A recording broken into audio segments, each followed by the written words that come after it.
In the throes of chaos, one voice emerged: in war, the way is to avoid what is strong and to strike at what is weak. This wisdom belongs to Sun Tzu, the ancient strategist whose insights in the art of war continue to shape military tactics and leadership.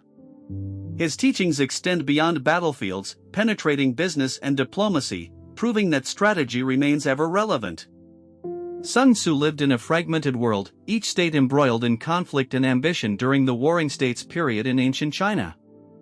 This era demanded unity and strategic prowess. Rising as a master of strategic thought, his philosophies aimed to guide leaders through the labyrinth of conflict. As a young man, Sun Tzu was shaped by various influences, scholars whose teachings would forge the bedrock of his ideas. His battlefield experiences illuminated lessons, each triumph or failure refined his understanding that strategy's essence lies in power dynamics, deception, and human nature. Sun Tzu recognized that the battlefield mirrors life. True victory is not in might but in the intelligence of strategy. As he stated, to know your enemy and know yourself is to fight 100 battles without peril. This principle teaches leaders to cultivate self-awareness and understand their opponents, emphasizing that true power lies where foresight and adaptability reign. Few figures evoke the gravitas of Martin Luther King Jr. His story weaves through the tapestry of the 20th century, a testament to unwavering conviction. Born on January 15, 1929, in Atlanta, Georgia, King emerged from the Jim Crow South, where segregation was life.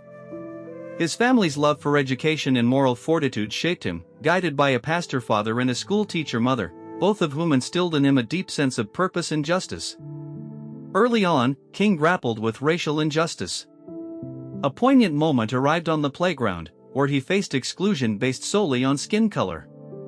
Rather than despair, he nurtured a dream that ignited a movement and altered American history, uniting every African American yearning for equality and dignity. King's childhood experiences were not isolated incidents but rather reflections of a systemic oppression that permeated every aspect of life in the South, embedding a sense of urgency within him. King's academic journey at Morehouse College honed his intellect and sense of social responsibility. Here, he encountered Mahatma Gandhi's philosophy of nonviolent resistance, forming the bedrock of his future activism. In the library's hushed corners, he absorbed Gandhi's teachings like a sponge, realizing that true change could only be achieved through love and understanding rather than retaliation.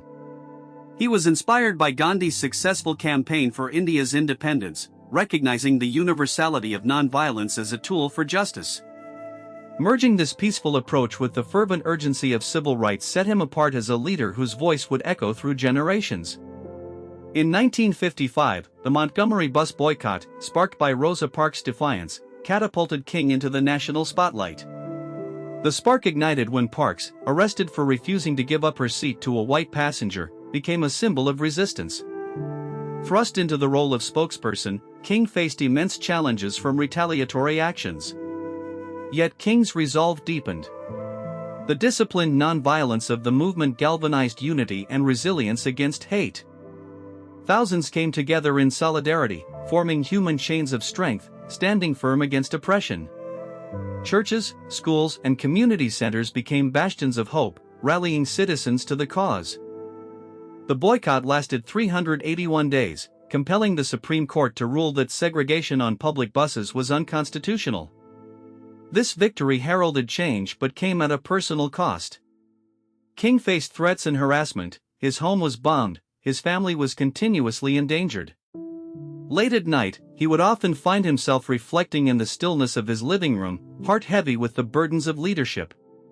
He would close his eyes, seeking divine guidance, and remind himself, faith is taking the first step even when you don't see the whole staircase. As a leader, King understood the struggle for civil rights transcended any single event. In 1963, he focused on Birmingham, Alabama, the most segregated city in America.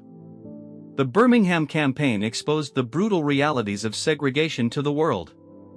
Images of fire hoses unleashed on peaceful protesters and dogs tearing at the clothing of demonstrators struck a chord in the hearts of many across the nation. Television screens filled with harrowing footage brought the reality of racial violence into living rooms, forcing previously indifferent citizens to confront the cruelty faced by their fellow Americans. People could no longer turn a blind eye. The campaign culminated in the historic March on Washington for Jobs and Freedom. On August 28, 1963, King delivered his iconic "I Have a Dream" speech before over 250,000 people. The vast expanse of the Lincoln Memorial reflected a sea of faces, all hungry for justice, all yearning for equality. He painted a vision of a future where freedom and justice prevail, resonating deeply with those who felt marginalized. His eloquence captured the essence of a movement for dignity and respect for all, echoing through the National Mall where so many were drawn by the urgency of his words. As King stood, he channeled the collective pain of his people.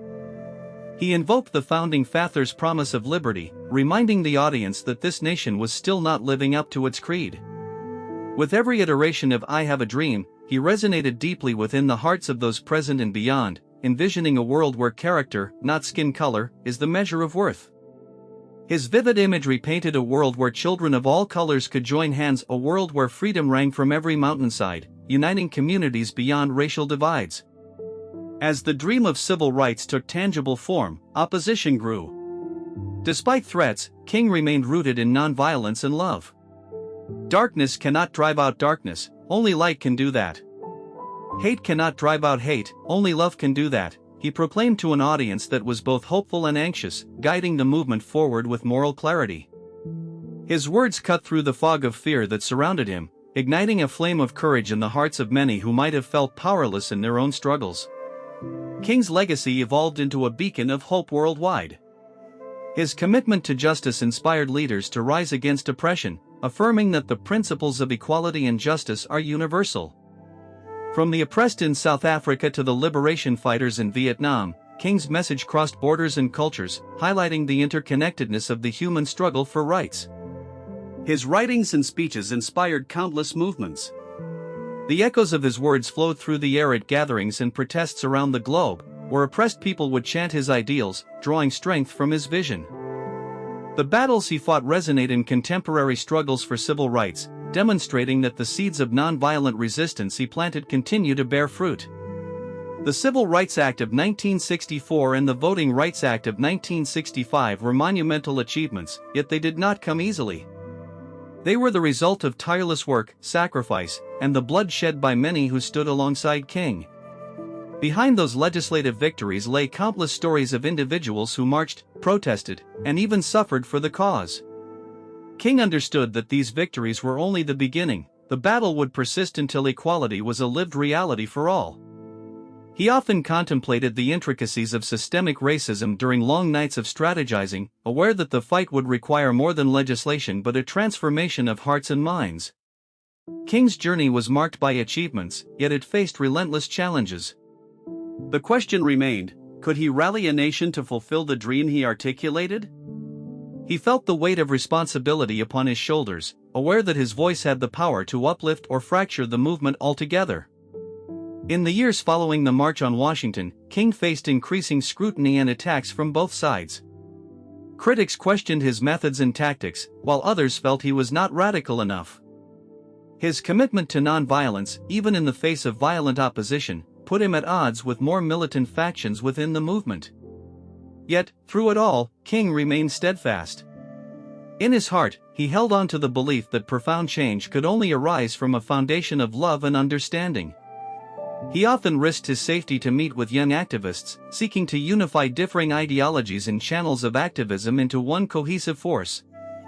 In 1968, as he prepared to lead a movement against economic injustice in Memphis, Tennessee, the weight of his dream pressed heavily on his shoulders. The work was far from over.